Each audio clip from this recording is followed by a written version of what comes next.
let's talk about the beautiful Caim ritual. When a few years back, when I was doing ceremonies, one of the things I noticed, because many of you will know that I am often asked to do ceremonies that have quite a bit of humour in them, which is fabulous because that's my style.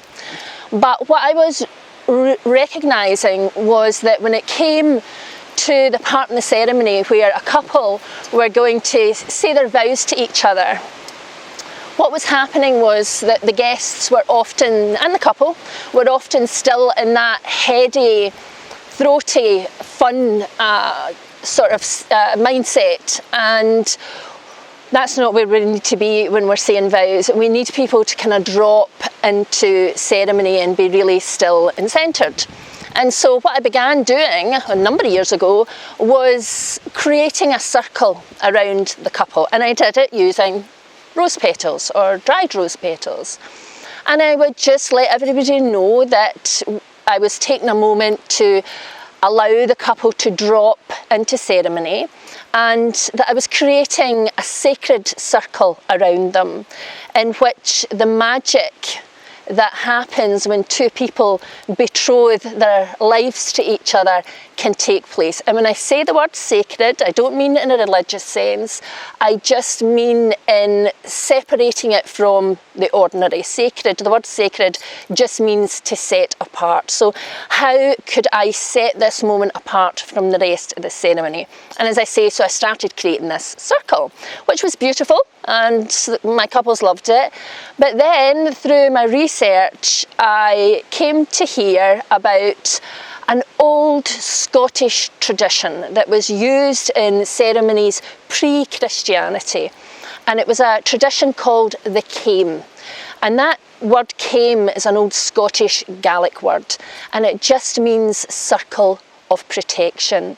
So if we go back to those times, those pre-Christianity times, when a couple were betrothing their lives to each other, in order to make that moment sacred, what would happen is that this Caim, this circle of protection, that's what the word means, circle of protection, would be created around the couple. And back then it would be created in two ways, and we'll talk about those in a minute. But as I say, what I had been doing was using rose petals, and that's still very popular when I'm using Caim in ceremony today, to wander around the couple, dropping petals in a circle to create the Caim. Now, either I can wander around dropping the petals, or you can choose somebody from your guest list or your family to wander around. It's particularly beautiful when children are involved. We give them their own wee baskets or wee Victorian handbags filled with flowers, and we just allow them to wander around the couple, creating this Caim. Now, you can do it to a background of music. You can have music playing while the Caim is being created. You can do it in silence, which is every bit as beautiful. Or you can have somebody up reciting a poem or a reading, or indeed a prayer if you have religious elements in your ceremony, while the Caim is being created. So very beautiful. I'm just going to demonstrate how it works with the scattering of the petals. So can I ask my beautiful couple to take a step forward? In a moment, I'm going to wander around you, creating the Caim, but it's really important that you as a couple are completely and totally in the moment with each other. So don't look at me, don't think about your guests, just completely in the moment with each other, thinking about the journey you've taken so far as a couple, the journey that you're travelling through today, and all the beautiful adventures that await you as you go forth from your ceremony today. So I ask you just to have a look at each other.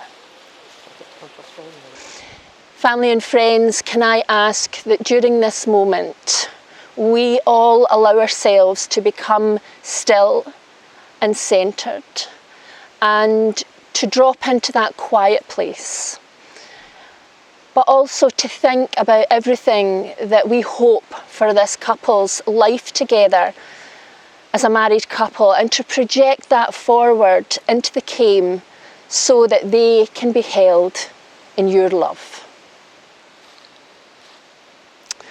Now, at this point, as I'm wandering around the couple creating the Caim, I'm going to recite a wee mantra. Traditionally, when the Caim was being created, the congregation would recite Caim prayers. Now, once Christianity came along, a lot of the tradition around the Caim faded away, but the Caim prayers still exist today. We don't use those unless couples ask us for them, but it can be really nice to involve your guests in the Caim, and I'll show you how we do that in a moment. Bless this couple in joy. Bless this couple in happiness. Bless this couple in hope. Bless this couple in faith. Bless this couple in love. Family and friends, please join me in creating a call and response, and in doing so surrounding our beautiful couple here today with a wave, bringing a wave of love towards them. So I will call out a line and you together respond back to me. Bless this couple in joy. And at that point, your guests would repeat it back to me. Bless this couple in love. And your guests would come back to me, and it creates this beautiful wave back and forward, and again surrounds the couple with love as they're creating the Caim. Once we've done that, the couple are going to exchange their vows with each other.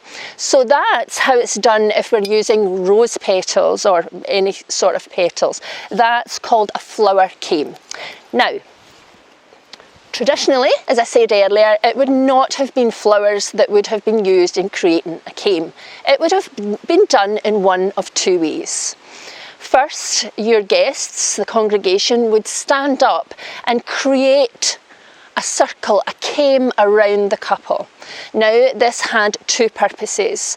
First of all, it was a literal circle of protection. If we go back centuries in Scotland, when marriages were very often political, and there was every chance that somebody might come running down that aisle with a sword to break up these two families, these two clans, then we can see how important it was to protect, to create this literal circle of protection. But in spiritual terms, it was about creating this sacred circle, whereas I've already said the magic that can only happen between two people pledging their lives to each other could take place. Today, we don't often ask guests to get up and create a Caim, because if you've got 200 guests at your wedding, that's going to be a fairly big circle, right? So we use rose petals, but there is another way, probably the most traditional way, and that is by using a sword. Who wouldn't want a sword in their ceremony?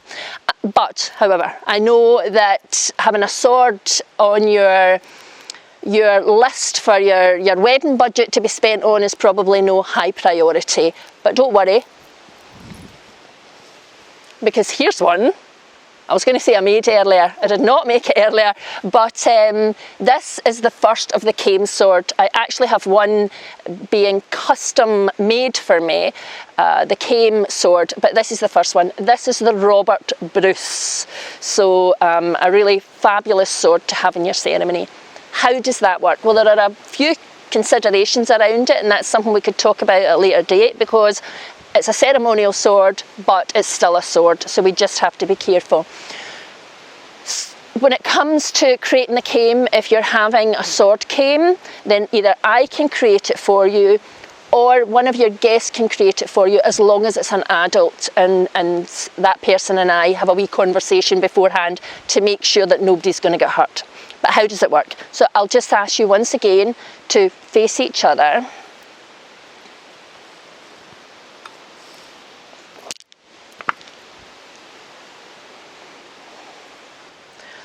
So for this, I'm going to ask you to join hands. And just try to be fully present with each other as I'm creating the Caim. Just ignore everybody else, as if nobody else exists except you two.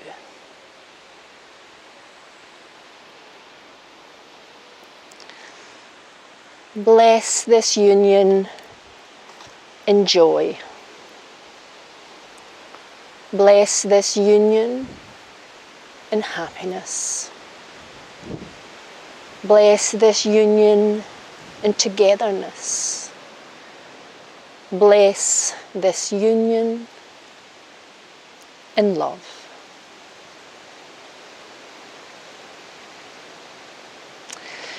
So that's our beautiful Caim ceremony. If you would like to have that as part of your ceremony, then just make sure you let me know that, whether it's a flower Caim, indeed whether you want to use your guests, or if you want to have a sword.